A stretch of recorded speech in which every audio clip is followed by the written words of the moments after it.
Hello, people. Andrew here, talking about comics from a reader, collector, speculator, investor point of view, in that order of importance to myself. Today it's a little bit different. Today I am going to talk about why I read and collect comic books.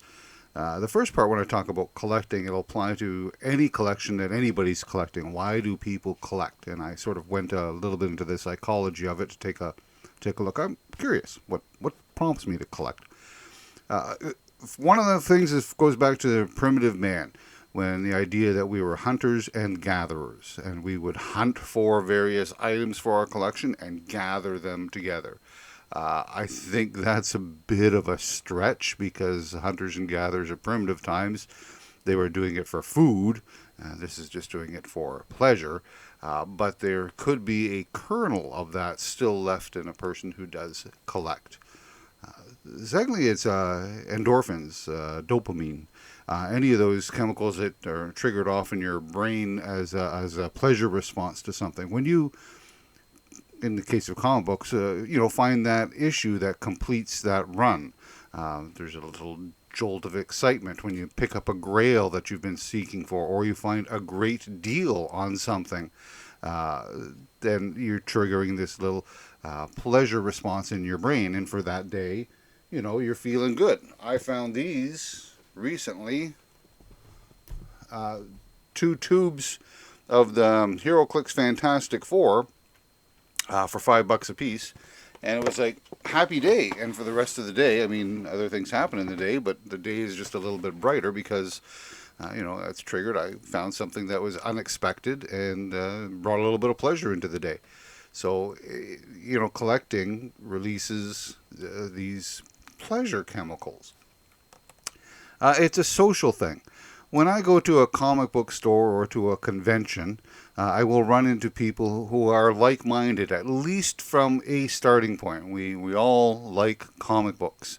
So you get in there, and I'm friendly with a lot of these people. I know people that, dealers at the conventions, I know them by name. Same thing when it goes down to the stores that I go to. I know these people by name. We can have conversations, and then even if somebody who's new to the store that you've never seen before, you can start a conversation with them because we're starting off from a mutual appreciation of something. In this case, comic books. And the conversation can start there about various artists or writers or the direction of a book. Who do you like? Who do you, and you can even do things. I know that not it didn't happen in a store, but my friend and I we discussed about the Flash's ability to vibrate his way through walls. So it can start there as a topic, but it can develop into something else. You can be talking about politics, about sports, about entertainment, various philosophies, what's going on in people's lives. It's a trigger, a catalyst for further social interaction. So and any hobby that you have. As I say, I collect comic books. Both my father and stepfather collected stamps. So I should say not. My stepfather and my father-in-law both collected stamps. My father didn't collect anything. They would go to these conventions and they would speak to these people as well. So all of that applies regardless of what the collection is. Uh, And one of the other ones is snapshots, memories, and that's like twofold. You'll see that I have this copy of Dead of Night number 11, the first appearance of the Scarecrow, cover by Bernie Wrightson. And it's been here all along. When I see this cover, it triggers a memory. I don't remember the day that I bought it, but I remember where I bought it. I was in a smoke and gift convenience store in my childhood neighborhood. And it was there on the spinner rack. My best friend and I would go there once a week. We would go to this store and look through the spinner rack for books to buy. It was run by two older Italian men. probably about somewhere around 40 or so, and they stood over there behind the counter, and a Coke fridge, which was not one of those glass door ones, but one of those freezer type of ones that stood about waist high, and you had to push open the door to get into the Coke on the inside. And behind here, over here, was the magazine rack, and on the bottom left-hand corner is my first glimpse of those photo covers of True Crime and True Detective, with the Woman in Peril photo covers. If I take a step back out of that store, I can see here's the pizza joint over here, and over here is the hardware store, and then I get a vision of the neighborhood, of my childhood neighborhood. Now, I don't need the book to trigger that, well, to keep that memory. I have that memory, but when I see this book come up in my collection, it can trigger that thought process and that memory. I have over 10,000 comic books. Currently, I have over 10,000 comic books. It is too many, but I have over 10,000 comic books, and I would be surprised if there's a short box full of these snapshots. But I like having them so that when I do come across them, it will give me a snapshot of a time or a place. And so they duplicate what photos do for other people. One of the other types of snapshots is the story one. All right, so this is the Sixth Gun, which I bought in a collection in 2021. I did a video on the Sixth Gun, one of my earlier videos before I had even some lighting or better sound. And I talked about how I got this collection, with referring it to part of the White collection. And there's a story in how I picked up the White collection. And again, there's probably a short box full of stories about picking up books. Now, some of these stories, they're only relatable to people who appreciate and enjoy comic books. But other ones, a lot of the stories, they transcend that. They're just good stories. And once again, there's a short box full of these where you can tell a good story triggered by the book itself. This works for all collections. You collecting stamps. Oh, I got these stamps here. I talked to this guy there. There was this story here. We had to drive. Whatever. Whatever your collection is, all of these factors can apply. So then it comes down to, well, why exactly do I read and collect comics? I mean, I collect other things, but this is about comics. Why do I read and collect comics? Well, when I was a kid, and we're talking before I could read, my mother would read picture books to myself and my sister. Something as simple as, Go Dog Go, or I Wish That I Had Duck Feet. And, she would read the words, and there would be a picture, an illustration accompanying these words. So I would take a look at that picture, and so that's what a kid looks like if he has duck feet.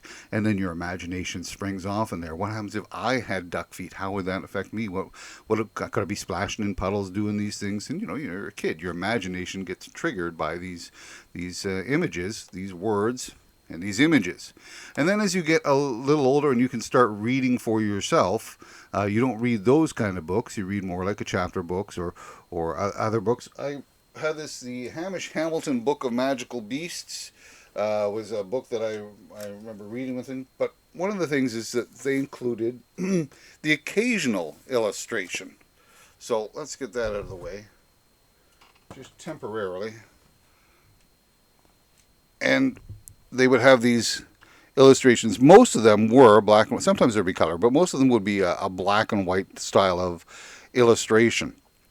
And this one, I may not remember the story particularly well on this particular tale, but I will never forget this illustration. And it triggers, it's not just this book, but there's other books that have other illustrations. And it developed my love for black and white illustrations. And you can see by that picture of that dog, the unusual, the mythological, the supernatural, all of that was developing with the appreciation of the art and the story. But then you get to a point where you no longer read those types of books. You're into definite chapter books, and the illustrations stop. That's it. They say, cut off. You can read books with pictures up until this point in time, and now you just have to read books with no pictures to prove that you're, moving into the adult world or whatever. It's not the same way now, but it was more so back then. So, what is a young 10 to 14-year-old to do? Well, there is an outlet, and that outlet is comic books. Comic books provide you a story, and they also provide you the illustrations. And these are two things that I really, really liked. And not only that, but the stories involved are relatable to me, to a kid my age. So one of the first Spider-Man books I bought, and I bought this one off the rack, issue 137. So it was bought off the rack. Didn't know anything about beyond the Spider-Man cartoon, which was a lot of fun. But here we go. Spider-Man's in a spot. This fella here, the Green Goblin, he's kidnapped 3 close friends and relatives of Peter Parker, of Spider-Man. And he's strapped a bomb to one of them. Peter can only rescue one of them, and he's got to decide, based on which one he cares about the most. Not only does he have to figure out which one of these 3 that he cares about the most, he's also got to sort of get inside the Green Goblin's head here and figure out who he thinks Peter Parker cares about the most. So, clock's a ticking. You can only save one. So, great story. I mean, he's in a quandary, and when you're a kid between the age of 10 and 14, it's probably even much longer.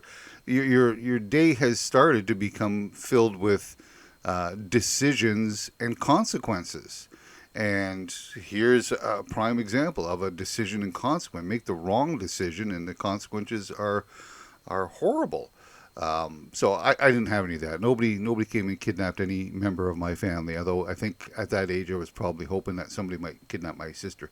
But nobody was kidnapping members. So it wasn't as dramatic, but the philosophy, the morality, the ethics, the situation was all applicable to somebody of that age. So not only did I get a story that I could relate to, and there was plenty of action, I also got wonderful Ross Andrew artwork in here. And I could even the cover, I don't think that's Ross Andrew. But even this cover is pretty darn exciting. It's got a lot of things going on. And in the interior, as I say, there's all kinds of panels with different images happening in there. It's illustrations with a story, which is exactly what I love. So very happy to find comic books. And then I discover other artists as well that, Gene Colan. I love the kind of the mood and atmosphere. I like Gil Kane. And later on, there's Frank Miller. There's Paul Gulacy. Even Bernie Wrightson. So a lot of artists, a lot of styles, and this is the kind of art that I'm interested in. I do like some fine art, paintings and what have you, and but oddly enough, one of my favorites is M.C. Escher, which is pretty much all line work. So I do like the illustration. I do like fine art, but I do like illustration and work, and I find illustration and story is in the comic book. One of the other things that I liked about the comic book was the world building. I didn't know that at the time, but it's true that I do like world building. So you've got Spider-Man happening here, and then later on maybe I'll pick up an issue of Daredevil, or Marvel team up, and there'll be Spider-Man and Daredevil together, and they will talk back and forth, and maybe something comes up that triggers something that happened in this issue, and Spider-Man will make either a thought bubble reference to it, or he'll speak out loud to Daredevil. Doesn't get the full context because he's not familiar with this part of the story, but you are. So everything starts to be, connected. It develops into this world. Now, I only read pretty much Marvel at the time, so my world building was centered on Marvel. So that world grew and expanded, and I found out about additional characters through comic books. One comic book would lead to another, and as I say, the stories were interconnected.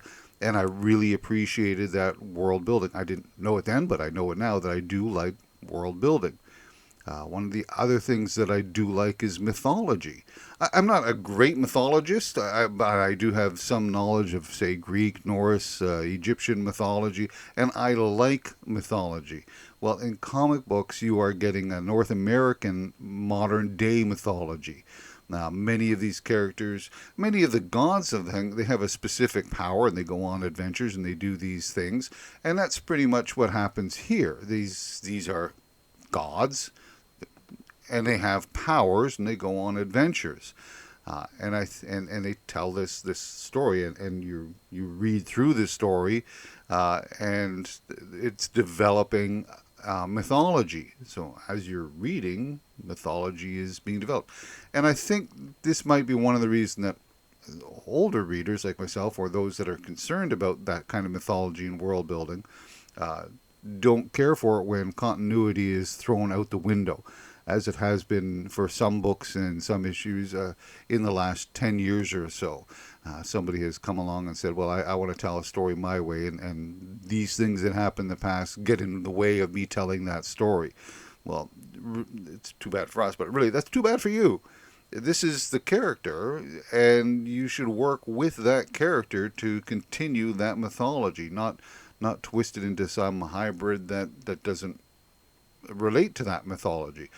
But that's not what happens, and so I think long-term readers and those interested in continuity get a little bit uh, thrown off by that and not so interested in reading those books. And it's true. I mean, I haven't read a ton of stuff from the last 10 to 15 years, especially for a lot of the titles, so I don't know just how badly they may have butchered some of that mythology, but I'm okay with the idea. It's in my head. I can cut it off at a certain point, and when I get to that certain point, I'll say, okay, that's as far as it goes for me.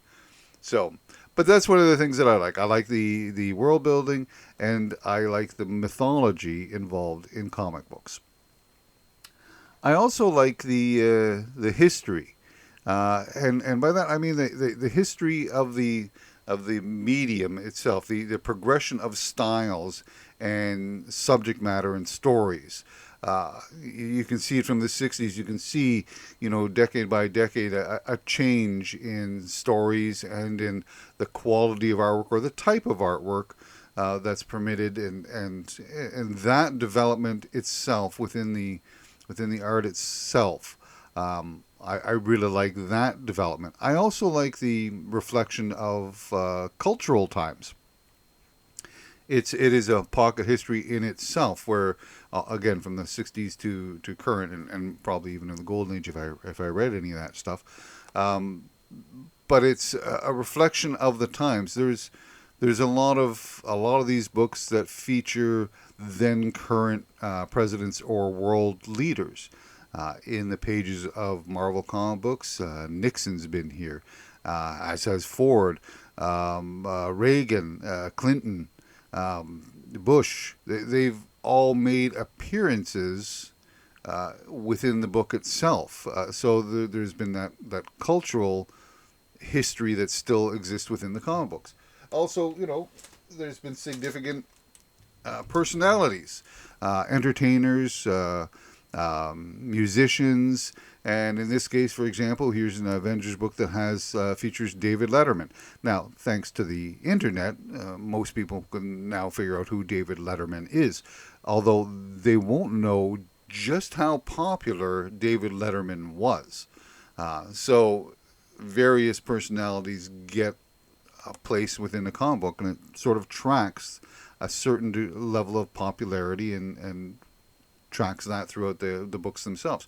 But there's references made to films or personalities or music throughout the books themselves, and by reading those little cues, you can see what was popular at that given time. Some of the new books that are being released now, they still continue with these cultural references, and they'll reference a new singer of some kind, and I have no idea who that is. So even if I go on the internet, oh look, they've got 23 hit songs and they've got 500 million followers or whatever it is, and I still don't know who you are. But that's the culture of the times, and I not there.